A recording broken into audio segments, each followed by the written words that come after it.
Okay. We have several transports now. Oh, we're still making the. Let's just make a really fat army. So I'm just gonna make it really big and fat. So. Love it.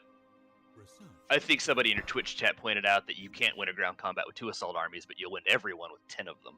You know, that just comes down to, I think if I were a Paradox designer and I were designing, and I was one of the people influencing ground combat at the beginning, the system that we are seeing is probably the idea of, sure, they could build a doom stack of transports, but they could build a doom stack of transports anyways.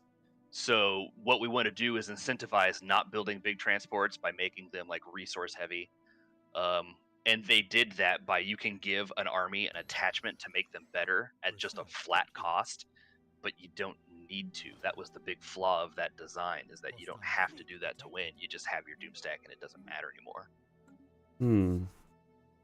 So they tried to weigh cost versus efficiency, and they just, you know, they gave you efficiency anyways. There's a bit of ping pong in this because I think he's moving his. Yeah, he's moved his army forward again. Yep, there is a lot of ping ponging until you start winning, and then that ping pongy just becomes you know, an avalanche. It's kind of a little bit frustrating actually. It can certainly be frustrating. You know, my experience with EU4 so far has been just that. Like, oh sweet, I destroyed their army. And now they have another army just the same size. Like, yeah. Dang it. Yeah, I know what you mean. And then eventually you get kind of used to that, and then it kind of all makes sense. What's this mean? Robot? Unspent trait points. So you researched a tech that gave you a point to mod your robots to make them like mine more efficiently, or, you know, remove one of their negatives. It's not something we have to worry about right now. Let's just kind of keep it on the back burner. Yeah, sure. It's the same. It's the same way that if you get G modding points, you can mod your own race. You basically can change races and robots. Cool. Make them better. I like it. I like it a lot. System survey complete.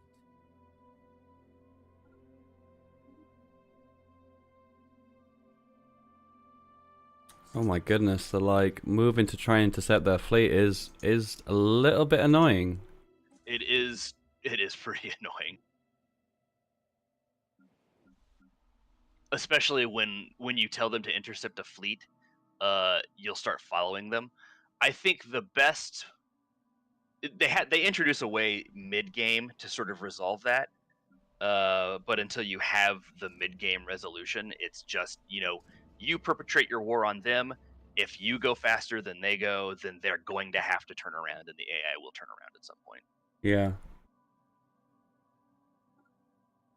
So just make a doom stack with your transport fleets and your first fleet all together, go back to the planet and take what is yours. System survey complete.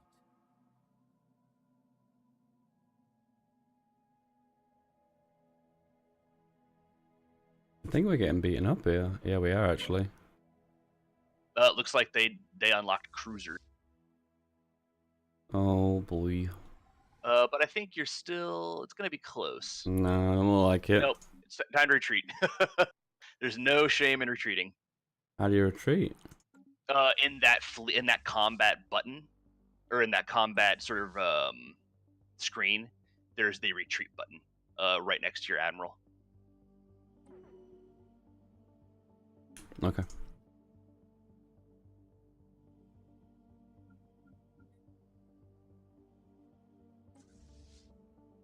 Oh boy. So yeah, it does. They brought cruisers, so they brought a gun to a knife show.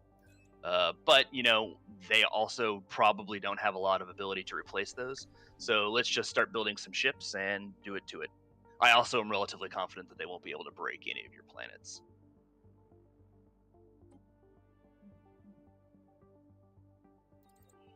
Okay, I don't have cruiser tech yet though. Not yet, but you can beat cruisers with destroyers. So a cruiser just won't always beat a destroyer. It also comes down to fleet composition. If you use missiles, Oh, I have to bombard the planet again, don't I? it'll gain some Ah, health. shit.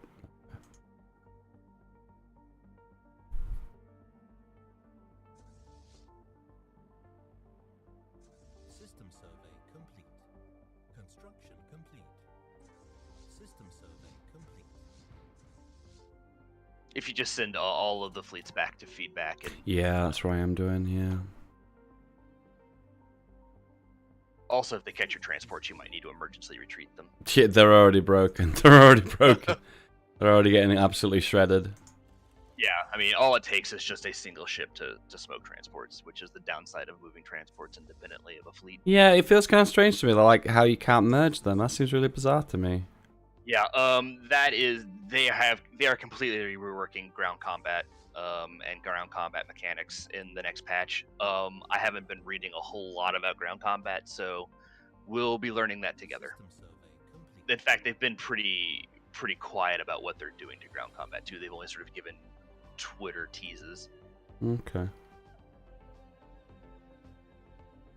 System survey complete. Yeah, we just build a bunch of destroyers, and we'll be good to go back.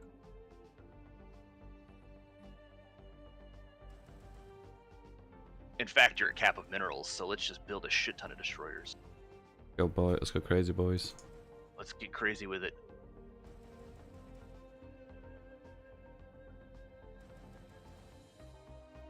No reason not to. All right.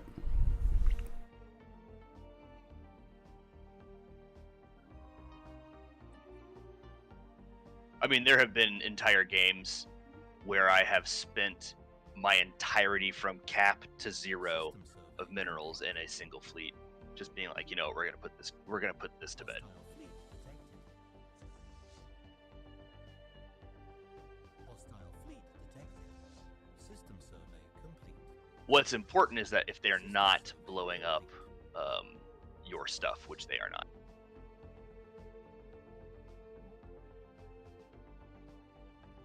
Fleet's pretty spooky though. Oh, actually, my starports are a lot fatter than theirs. Yeah. Oh yeah, they've got really big ones.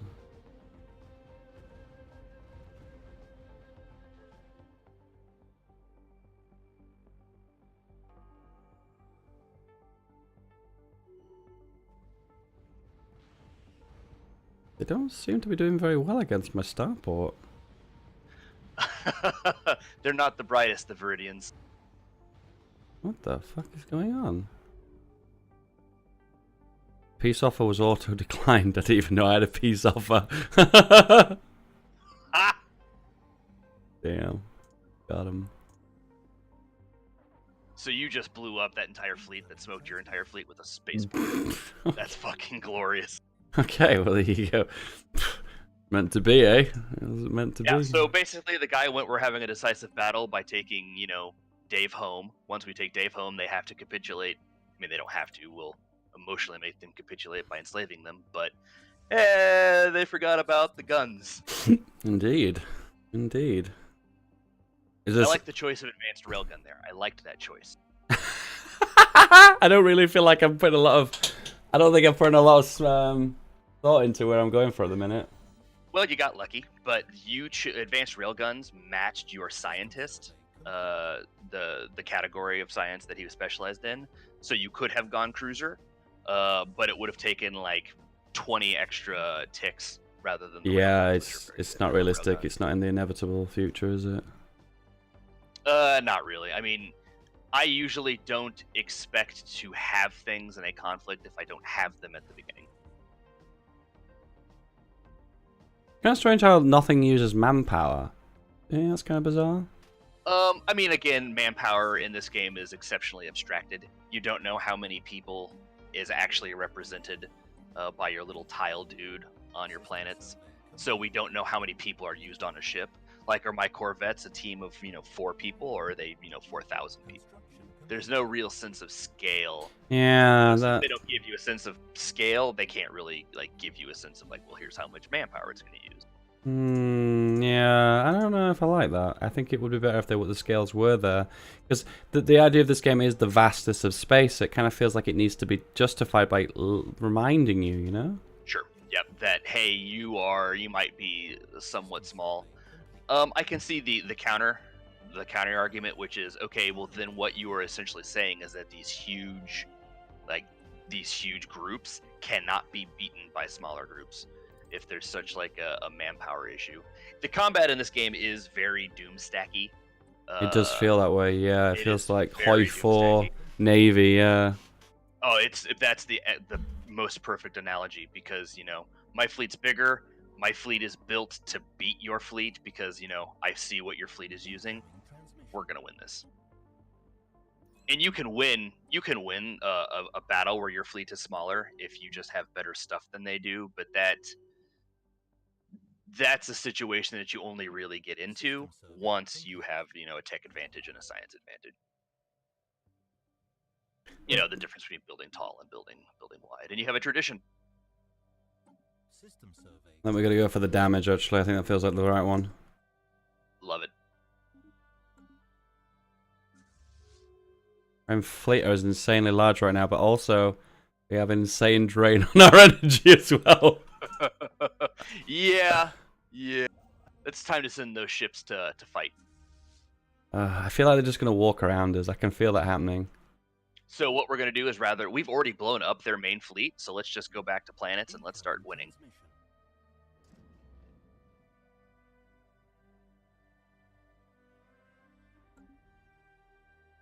Construction complete. Man, you really did go ham on your fleet that time, didn't you? God damn, dude. System survey complete. Alright, we've got 6 ships. Go. Research complete. I think I want to fight something to lose some ships. yeah. That's a really real feeling. Incoming transmission. Don't forget you have to bombard the planet. Yeah, Survey. I'll do that in a second.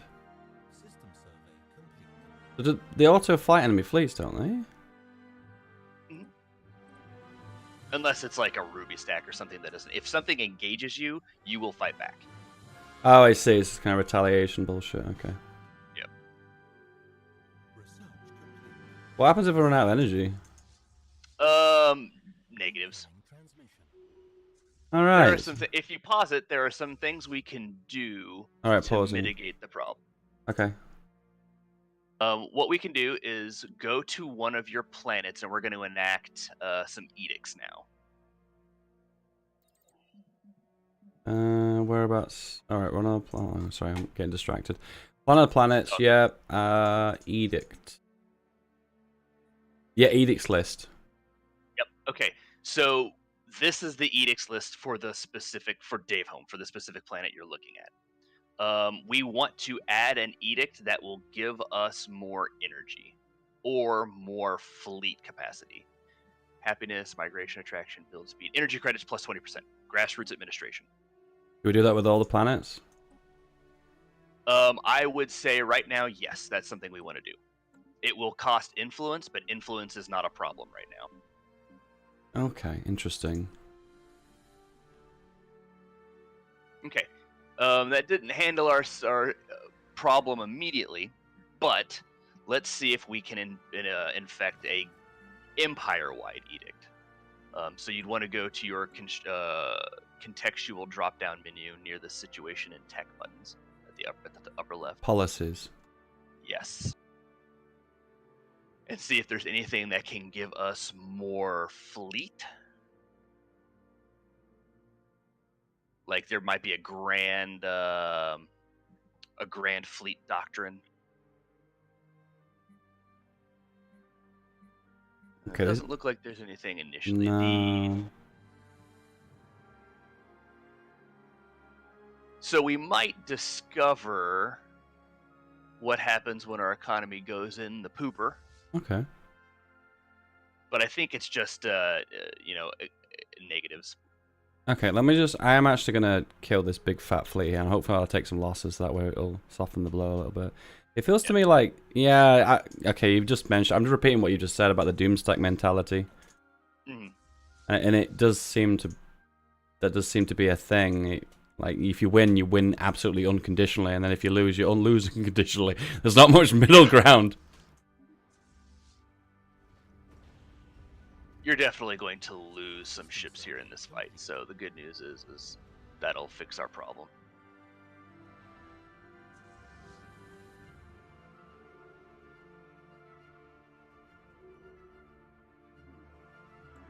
Okay. In a perfect world, we would lose enough just to be able to get, sort of zero sum for both energy loss and our fleet size, and then we can retreat, rebuild, and Actually, optimize our economy. this guy is actually quite strong. Okay, I don't actually want to fight this guy. He's 2.2 and I'm at 2 point something, so okay, that's not a good idea.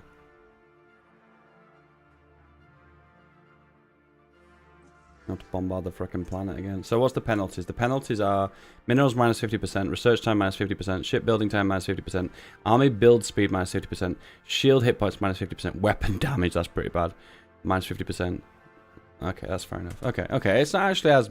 I had some weird feeling it was going to be... Oh, actually, no, what am I saying? It is pretty bad. What am I talking about? That's pretty brutal. Yeah, that's pretty brutal. The weapon damage is pretty brutal. But that's also a problem that you can resolve pretty quickly. They're offering me a white piece, I'm guessing. So a white piece is essentially just that. 10 years, no war. I have found in this game that white pieces are mostly beneficial. You can also end the war right now, depending on your war score, and get some terms out of it. Yeah.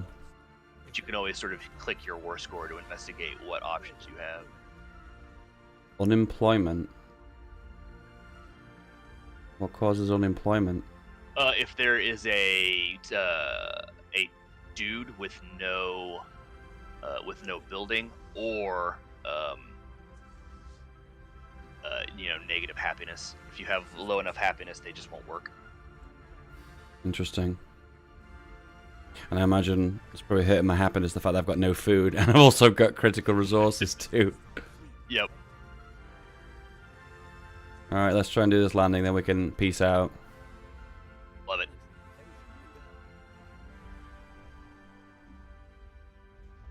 Alright, we've won. We've invaded the planet. Alright. So the planet we just took out was called Darasta.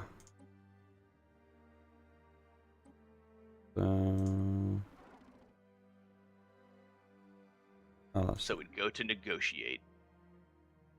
Yeah, we go. Okay. The seed, the star of that one. Send demands. And they've accepted. Love it. So a new faction is founded. Interesting. This faction is led by a scientist. They call themselves the Crimson Warrior Lodge. Hey, we won. Now we're going to turn into a race of proud warriors. They like rivalries and conquering other empires. So is it the fact that we've get... It basically is those guys, right? Pretty much. They won. They came back drunk with victory, and they're like, we're going to do it again, and we're going to be so happy because we're doing it. Okay, so they actually have... So what's the situation then when you have, like, different nationalities? The issue really hits when you have conflicting factions. So let's say you had the pacifist faction and the militarist faction. Well, you really can't please both, right? They have diametrically opposed goals. So you would choose one faction this is the faction I'm actually going to support. You just keep doing what it is that they like, and you will, they'll give you influence. And when a faction is happy, they provide you influence. The faction you don't like, the people who are the citizens, the population that are members of those factions, they're going to become unhappy, and where they are working, the tiles that they're working are going to be less efficient. You can attack a faction. You can, I forget the specific term that they use. But when you attack a faction, less people will want to be a part of it because, nobody wants to be, attacked just for their political affiliations. So that faction will lose population. And then eventually, once a new faction forms, if you're at your faction limit, the lowest faction, the one that you're suppression. That's the phrase, suppress faction. That faction that you're suppressing will disappear. But right now, all of your factions are factions that are positive. The Democratic Egalitarian might have something conflict with the Crimson Warrior Lodge, but there's no reason necessarily to suppress a faction whose things you are doing. Like, if they're happy with you, don't suppress them. Just keep getting the influence that they're giving you for doing what it is that you're already doing. Okay. All right, makes sense. Since we're over the controlled systems limit. Yes. So we now control 4 star systems for the star system control limit, which is 3. The star system control limit is not that bad. Yeah, It's I just checked. It's negative energy, like a little bit less energy and a little bit less influence.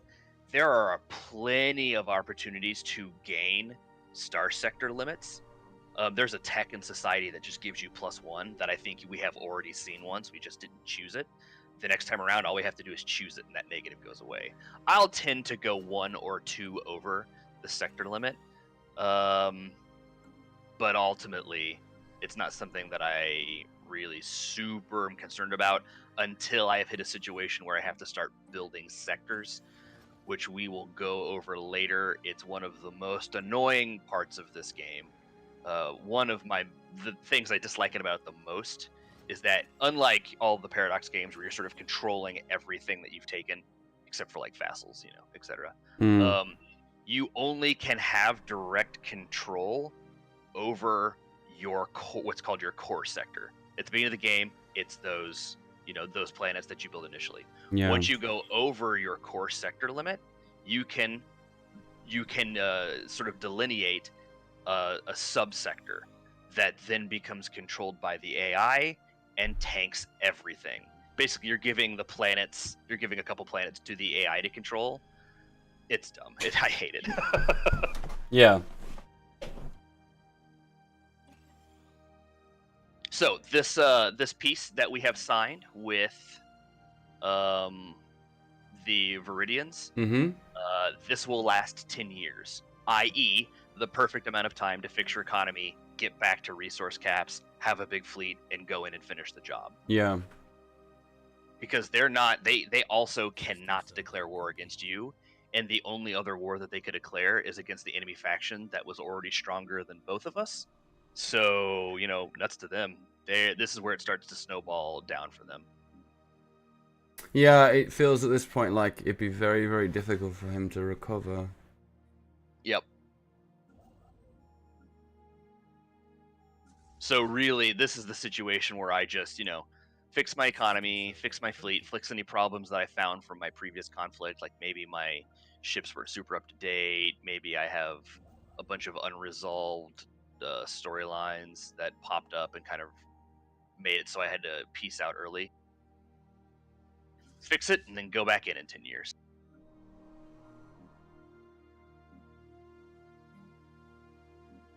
Oh wow! So wow, it's actually kind of cool. It feels like there's always something to do, isn't there? There's never a There's not a lot of downtime, is there? There is always something to do in this game. Especially right now, that Uthian Shrine we took over. We have to sort of figure out what we want to do with those alien races who were the citizens of that planet that we took over. Right. Do we want to be beneficent? Like, do we want to be merciful? Do we want to be maleficent? Do we, how do we want to treat them? Which is something that we can decide. Okay, where can we decide that? What we would want to do is go to that contextual drop-down menu with the ship designer, etc., and it's going to give us a rights page. Let's see what that drop-down is. Species. So now we see that there are more species in our galactic empire. Oh, I see. Right. Okay. So we can click on them and set their rights. So we could make them like a subservient species. We could make them chattel slavery. We could make them food, if they were tasty or not. Wow. Yeah, that's actually a thing. You can set races to become food. And the choice that we make is dependent on, sort of our government, how we feel about the game. One thing to be aware of is that you are egalitarian. So your people are going to be happier the nicer we treat them. And we can also set the rights for ourselves too, right? We can change, we can give everybody utopian abundance. We can make everybody social welfare. Like, this doesn't just apply to the alien races, but our race as well. Mm-hmm. We can allow them to migrate to our other planets. We can limit their migration to keep them on these worlds. From a game perspective, what's the kind of strategy here? Keep them happy. Either you are going to do slavery, and then their happiness doesn't matter. But that is specific to the authoritative ethic. Since you are egalitarian, you are going to see more statistical and mechanical return by keeping them happy, having everybody be one big happy race. Okay. Also, since that other race that is now in our empire, they have different planet preferences. So it's possible that what was like a 40% habitability for the humans is an 80% habitability for them, and now you have additional colonization options. Research complete. Okay. System survey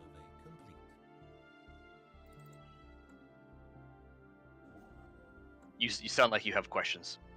Yeah. I mean, is that something I can take advantage of right now, or? Absolutely. Now, keep in mind you are over your core sector limit. Yep. So any planets you colonize would only sort of add to that negative Yep. you're currently feeling. I wouldn't necessarily take advantage of it now, but that is something I would definitely keep in mind the moment we get more core sectors. Research complete. So, remember how we had that robo-modding point where we could change our robot race? Mm-hmm. You can get those points for your race. You can apply those points to the alien races if you want to turn that, that alien race into some sort of like mega warrior combat drug addicted thing. You could do that. There are also points that you can apply. They're called civics that you can apply to your government. That you could say, okay, now our government is more focused on core sectors. We're going to be more about like expansion. So you could add to your government as a passive bonus once you got one of those points, that you could have more core sectors. It's something to keep in mind that when you build a race or the race you're playing, you're not necessarily stuck with everything that they have, because you can always change the government. You can change the government traits. Okay, how do I use my unspent points then? What do I do? I don't know how to do it. Okay, so if we want to improve our robots, since we do have a robo-modding point, we would want to click on that precisely, and you want to click the Create Template button. It's just under their picture. I see, yeah. System survey complete. Okay, yeah. And so this is indicating that, hey, these are traits that we can add or remove. If your robots had negative traits, you could remove those by spending points, essentially paying back the refund you got for taking a negative trait, etc. Okay. Once you hit Create Template, in this little spend template modification section, you would then click the Apply Template button to apply that to every member of that race that you modified. I get it. Yep. Yep, makes sense. And then that will create a research project that would take a certain amount of time. Yep, just like that. That now you're modifying all of those races, robots, etc. That's cool. I like that. That's cool. That is cool. That's one of the How do I strengths of this game. Is that a research that gave me that bonus? So did I research something that gave me that bonus point? Yep, you researched something that gave you that robo modding point, and there's Awesome. a couple more robo modding points to be earned. There are gene modding points for modifying races. There are civics, which are modification points for governments. Cool. Cool. For sure. So there are 3 sort of paths that you can take as a race for your species. There is the spiritualist path, which is psionics. There's the robotics path, which is essentially, what we would refer to as transhumanism, right? We're adding robot parts to ourselves to make ourselves more efficient. Oh yeah, or like we can eventually- cyborgs. Exactly. That you can become full cyborgs, or after that, become fully synthetics. Interesting. Or there's the gene modding, genetic modification path, where you make yourself better selves. Okay, that's. I think those late game mechanics. I think what I'm probably better off doing, because there is a plateau that I feel like I've reached now. That I feel like it has. Sure. I feel like the game mechanics do feel very structured to me, and I do feel very comfortable with them.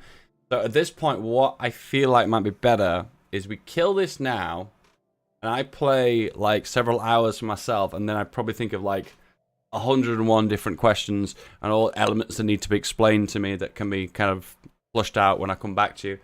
So yeah, really. So at this point, it's up to me to kind of play lots of the game and experience all the pros, the cons, and make lots of mistakes. You have climbed the mountain and supplicated yourself at the feet of the oracle. I have given you all of the wisdom that I can. Yeah, that's it. At this point, that's it. What do they always say when you pass your driving test? Then you start to learn. Yep. And then you actually start to learn. Yeah. So at this point, I am going to go it by myself, solo, and probably we might continue this series at a different point where I have loads more questions, because there is so many mechanics to this game. It almost feels like there's a big game, an overworld game, and like 100 little mini games behind it. That's how it kind of feels. Yeah, that's a pretty accurate description. One thing I would say about this specific game, though, full disclosure, I think you've already won. The Coalition of Viridan is your only enemy. I am 100% positive in saying that there are only those 2 other species in the galaxy, since it's a tiny galaxy. What's going to happen is you're going to beat them, and then you're either going to win a diplomatic victory by creating a federation with the other guys, because you're basically frenzies. Yeah. You can win a domination victory by killing them, which is going to sort of slog on this game. But those are the only 2 options, since the third option for victory is control 75% of the habitable planets in the galaxy. That would predicate conflict with them. So your options, you've already beaten the Viridians. Like they're at a sort of eclipse phase where they cannot come back without outside interference from the other race. But what I would recommend for you is playing a larger galaxy now, so that you can get, while you have sort of this